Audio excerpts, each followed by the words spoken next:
الله وبركاته نحمد ونصلي على رسوله الكريم أما بعد فأعوذ بالله من الشيطان الرجيم بسم الله الرحمن الرحيم إن الحكم إلا لله صدق الله العلي العظيم সবাই পড়েন সাল্লাল্লাহু আলাইহি ওয়াসাল্লাম। ইসলামী আন্দোলন বাংলাদেশ রায়পুর থানা শাখা কর্তৃক আয়োজিত আজকের সম্মেলনে সম্মানিত সভাপতি সেরে তাজ, সম্মানিত ওলামায়ে কেরাম, সর্বস্তরের ইসলাম প্রিয় দেশপ্রেমিক ভাইয়েরা আমার, ইসলামী আন্দোলন বাংলাদেশ কি ও কেন আমরা অনেকে জানি, অনেকে জানি না। ইসলামী আন্দোলন বাংলাদেশ নিছক শুধু দেশ, দল এবং নেতা পরিবর্তনের কোনো সংগঠনের নাম নয়। ইসলামী আন্দোলন বাংলাদেশ বিশ্বাস করে শুধু দেশ, দল এবং নেতা পরিবর্তনের মাধ্যমে মানুষের শান্তি মুক্তি আসতে পারে না। এই দেশ বারবার পরিবর্তন হয়েছে। দীর্ঘদিন পর্যন্ত দেশের শাসক ছিলাম আমরা। এই পাক উপমহাদেশে প্রায় 750-800 বছর পর্যন্ত মুসলমানদের শাসন ছিল। কিছু মুনাফিকির কারণে প্রায় 200 বছর, 190 বছরের মতো ব্রিটিশ এদের শোষণ করেছে, নির্যাতন করেছে, জুলুম করেছে। আর সেই জুলুমের শিকার হয়েছিল মুসলমানই বেশি। 1803 ইসাই সালে যখন ব্রিটিশ দিল্লি দখল করেছে, ওই সময় শাহ ওয়ালিউল্লাহ মুহাদ্দিস দেহলভী রহমাতুল্লাহ আলাইহি বড় সন্তান শাহ আব্দুল আজিজ সাহেব রহমতুল্লাহ ঘোষণা দিয়েছিলেন, আজকের থেকে পাক উপমহাদেশ দারুল ইসলাম নয়, দারুল হরব। ব্রিটিশদের বিরুদ্ধে আন্দোলন করা প্রত্যেকটা মুসলমানদের জন্য ফরজে আইন। সেই দিন থেকে ব্রিটিশ হটাও আন্দোলনের সূচনা হয়েছিল। আর আপনারা জানেন, ব্রিটিশ হটাও আন্দোলনের সবচেয়ে বেশি জীবন দিয়েছিল মুসলমান। ইন্ডিয়ান গেটের মধ্যে ব্রিটিশ হটাও আন্দোলনে যারা শহীদ হয়েছে, মারা গিয়েছে, তাদের নাম লেখা আছে। এর মধ্যে সবচেয়ে বেশি সংখ্যায় কারা? মুসলমানদের মনে রাখতে হবে, এটা প্রত্যেকটা মুসলমানের সন্তানকে মনে রাখতে হবে। ব্রিটিশ হটাও আন্দোলনের সূচনাও করেছিল মুসলমান, এবং সবচেয়ে বেশি রক্ত দিয়েছিল কারা ভাই? মুসলমান। আন্দোলনের সূচক এবং সর্বাধিক যারা সমর্থন করেছিল, পার্টিসিপেট করেছিল, তাদের আন্দোলনের ভিত্তিতে ব্রিটিশ এদেশ থেকে ভাগতে বাধ্য হয়েছে। ভেবেছিলাম এবার মানুষ মুক্তি পাবে, শান্তি পাবে, কিন্তু আমরা কি দেখলাম? ভারতের সংখ্যাগরিষ্ঠ মানুষগুলি মুসলমানদের উপর আবারও নির্যাতন করতেছে, নিপীড়ন করতেছে, শোষণ করতেছে, অত্যাচার করতেছে। মুসলমানরা চিন্তা করছে মুসলমানদের জন্য আলাদা ভূখণ্ডের প্রয়োজন, এক দেশের প্রয়োজন। আর মুসলমানদের আন্দোলনের ভিত্তিতে পাকিস্তান নামে একটা দেশ আমরা অর্জন করেছিলাম। আপনারা জানেন, পাকিস্তান নামীয় দেশের পিছনে একমাত্র চেষ্টা সাধনা ছিল কারা? মুসলমানরা, অন্য কেউ না। এই মুসলমানদের কারণেই পাকিস্তান সৃষ্টি হয়েছিল। পাকিস্তানের দুইটা অংশ, পশ্চিম পাকিস্তান, পূর্ব পাকিস্তান।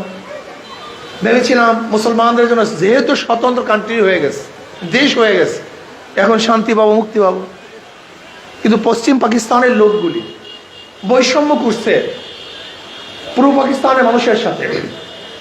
আবার এই পূর্ব পাকিস্তানের মানুষগুলি স্বাধীনতা অর্জন করার জন্য, মুক্তি পাওয়ার জন্য, শান্তি পাওয়ার জন্য, বৈষম্য দূর করার জন্য 71 এ দেশটা স্বাধীন করে নাই, পাকিস্তান থেকে ভাগ হয়ে গেছে। ভাগ হয়ে স্বাধীন হয়ে গেছিলাম। ভেবেছিলাম এইবার শান্তি পাবো, মুক্তি পাবো। শেখ সাহেবের নেতৃত্বে আওয়ামী লীগের দলের প্রধান হিসাবে সে দায়িত্ব নিলেন। কিন্তু কি দেখলাম? 74-এর দুর্ভিক্ষ, যে দুর্ভিক্ষে এমন প্রকার আকার ধারণ করেছিল, সেখানে মানুষ কচু, শাক, ঘাস না খেয়েছিল হাজার হাজার মানুষ। মারাও গেছে বহুত লোক। এরপরে 75-এর ঘটনা, এরপর আবার দেখলাম জিয়াউর রহমান সাহেব ক্ষমতা গ্রহণ করেছেন। ভেবেছিলাম এবার আর বৈষম্য থাকবে না, এবার মানুষের দুঃখ থাকবে না। কিন্তু 71 থেকে শুরু করে 2024 পর্যন্ত যারা এই ক্ষমতায় ছিল তারা কি করেছেন? দুর্নীতিতে 5 বার চ্যাম্পিয়নশিপ লাভ করছে। এই যে বিএনপি সরকার দুর্নীতিতে 5 বার চ্যাম্পিয়নশিপ লাভ করছে। বিএনপি সরকার সহ আগেকার সরকারগুলি আমরা কি দেখেছিলাম? 91-তে খালেদা জিয়া ক্ষমতায় আসছে, ভেবেছিলাম পুরুষরা পারে নাই, এবার মহিলারা পারবে।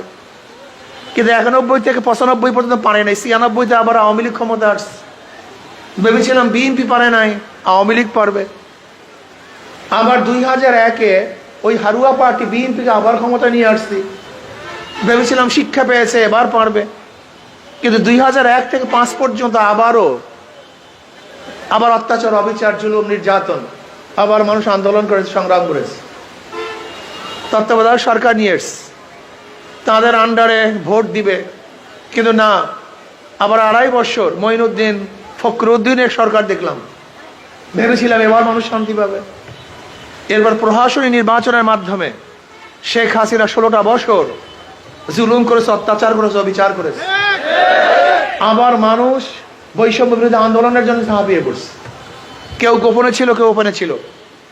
যারা গোপনে ছিল তাদের জন্য একটা সুযোগ ছিল, যদি হাঁটতো তাহলে বলতো আমরা নেই। কিন্তু আমরা যারা ওপেনে ছিলাম আমাদের কোনো সুযোগ ছিল না। কথাটা বুঝাতে পারিনি। যারা গোপনে ছিল তারা বলতো আমরা এই আন্দোলনে নেই, আমরা সংগ্রামে নেই। যেরকম বিএনপি আগে ঘোষণা দিয়েছিল এই আন্দোলনের সাথে আমরা সম্পৃক্ত না। আপনারা দেখেছেন যে জুলাইয়ের 18 তারিখ এবং 24 তারিখ ফখরুল ইসলাম আলমগীর সাহেব বলেছেন এই আন্দোলনের সাথে আমরা সম্পৃক্ত না। আবার অনেকে মিটিংও করেছিল, এমনকি আগস্টের 3 তারিখ 4 তারিখ অনেকে মিটিং করেছিল। যাই হোক, আমি নাম বলবো না। অনেকে আওয়ামী লীগের সাথে 3 তারিখ 4 তারিখ মিটিং করেছিল। কেউ গোপনে ছিল, কেউ নেপথ্যে ছিল। লেকিন আমরা কথা বলেন না কেন, আমরা রাস্তায় ছিলাম, আমরা ওপেনে ছিলাম, আমরা ঘোষণা দিয়েছিলাম আগামী 5 তারিখ জনগণের গণভবন জনগণ দখল করবে। আল্লাহর কি কৃষ্মা, 4 তারিখ শাহবাগে ঘোষণা দিয়েছিলাম, আপনার বক্তৃতা করে দেখেছেন। 4 তারিখ বিকালে শাহবাগে ঘোষণা দিয়েছিলাম 4 আগস্ট যে আগামীকাল এই জনগণের গণভবন জনগণ দখল করবে। আল্লাহর কি কৃষ্মা, 5 তারিখ দখল হয়েই গেছে। আল্লাহ না করুক যে সাকসেস না হতাম, তাহলে আমাদের অবস্থাটা কি হইতো বলেন তো? সবাই তো ব্যাস তালে আর মিঠাই মিলা যাইতো, কিন্তু আমাদের অবস্থা কি ছিল? আমরা তো কাবাবের হাড্ডি, মিলার কোনো কায়দা নেই। এত রিস্ক নিয়ে আন্দোলন করার পর আজকে যারা সিনেমিনি খেলছে, নতুন ভাবে এই দেশকে সন্ত্রাস এবং চাঁদাবাজির দিকে নিয়ে যাচ্ছে, বাংলাদেশের জনগণ কোন অবস্থাতে তাকে গ্রহণ করবে না। চাঁদাবাজির জন্য আমরা আন্দোলন করেছিলাম, চাঁদাবাজির জন্য মানুষগুলি রক্ত দিয়েছিল, চাঁদাবাজির জন্য মানুষ অঙ্গহানি হয়েছিল, চাঁদাবাজির জন্য মানুষ অন্ধ হয়েছিল, বিকলাঙ্গ হয়েছিল, চাঁদাবাজির জন্য মানুষকে জেলখানায় ভুগে মরেছিল। না, স্বাধীনতা অর্জন করার জন্য, বৈষম্য দূর করার জন্য, শান্তি পাওয়ার জন্য, মানুষকে অধিকারকে ফিরিয়ে দেওয়ার জন্য, আমার মা বোনদের ইজ্জতকে রক্ষা করার জন্য, প্রত্যেকটা ক্ষুধার্ত মানুষের পেটের মধ্যে খাদ্য দেওয়ার জন্য, বস্ত্রহীনকে বস্ত্র দেওয়ার জন্য, যারা চিকিৎসাহীন ধুকে ধুকে মরছে তাদেরকে চিকিৎসার ব্যবস্থা করার জন্য, প্রত্যেকটা মানুষ স্বাধীন থাকবে, মুক্ত বাতাসে ঘুরবে, অধিকার থাকবে মুখের, অধিকার থাকবে লেখার, অধিকার থাকবে হাঁটার চলার, চালা থাকবে না, গুন্ডামি থাকবে না, বদমাশি থাকবে না। সেই দেশ করার জন্য আন্দোলন করেছিলাম। যদি কেউ এখানে এসে বাটপানি করার চিন্তা করেন, স্বপ্ন দেখেন, তাহলে জনগণ আমরা ঐক্যবদ্ধ ভাবে পিঠের চামড়া রাখবে না। সন্ত্রাসীদের, চাঁদাবাজের পিঠের চামড়া। আমি বৈষম্য বিরোধী আন্দোলনের ছাত্রদের বলবো, চাঁদাবাজদের বিরুদ্ধে আন্দোলন করতে হবে, চাঁদাবাজের বিরুদ্ধে আন্দোলন করতে হবে, সন্ত্রাসের বিরুদ্ধে আন্দোলন করতে হবে, জুলুম অত্যাচার অবিচারের বিরুদ্ধে আন্দোলন করতে হবে। প্রত্যেকটা মানুষ স্বাধীন, বাংলাদেশের প্রত্যেকটা নাগরিক স্বাধীন। ব্যবসায়ীরা ব্যবসা করবে, চাঁদাবাজের কবলে থাকবে না।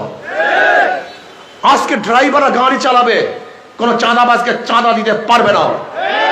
আজকে প্রত্যেকটা মানুষ চাকরি করবে, যেখানে কোনো অবস্থাতেই পার্সু করে প্রমোশনের জন্য প্রয়োজন হবে না। আমার মা বোনেরা তারা নিরাপত্তায় ঘরে ফিরবে, ইফতিজিং এবং ধর্ষণের শিকার হবে না। এরকম দেশ আমরা চাই। আর শরিয়া আইন বাস্তবায়নের ব্যতীত এই মানুষের অধিকার বাস্তবায়ন অসম্ভব না। এর জন্য আমি আমার যুবক মুরব্বী পর্দালা মা বোনদেরকে বলবো, ইতিহাস থেকে শিক্ষা গ্রহণ করুন।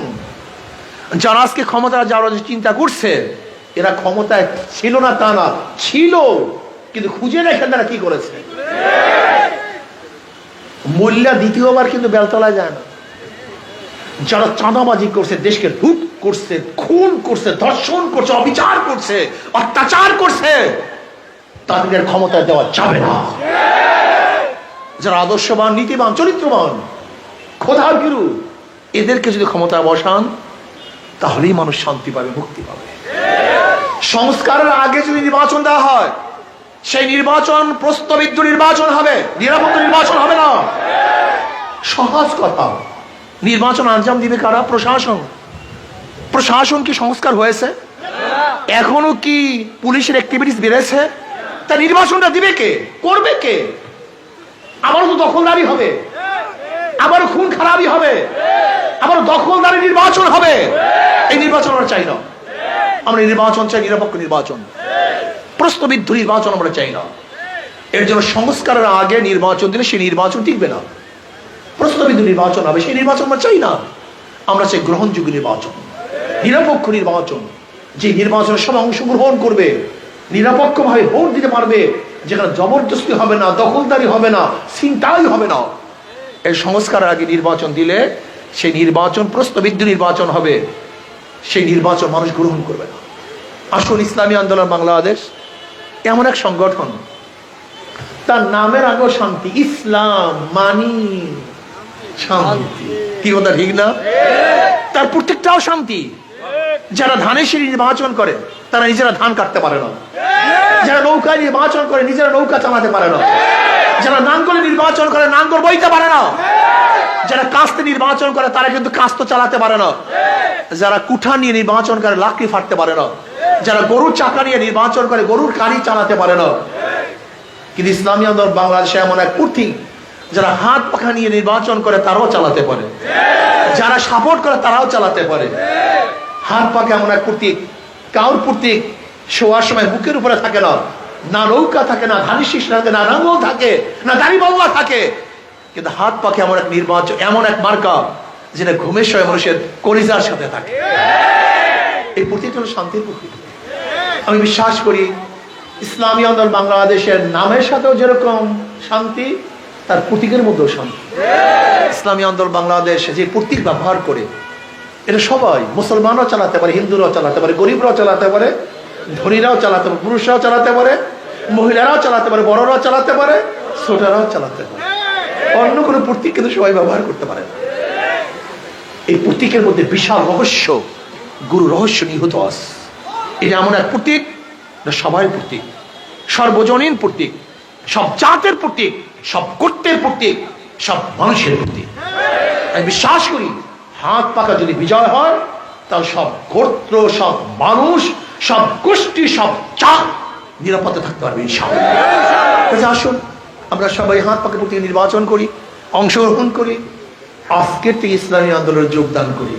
আল্লাহ আমাকে আমাদের সবাইকে ইসলামী আন্দোলনে অংশগ্রহণ করে বাংলাদেশের শান্তিময় এক দেশ করার তৌফিক দান করেন।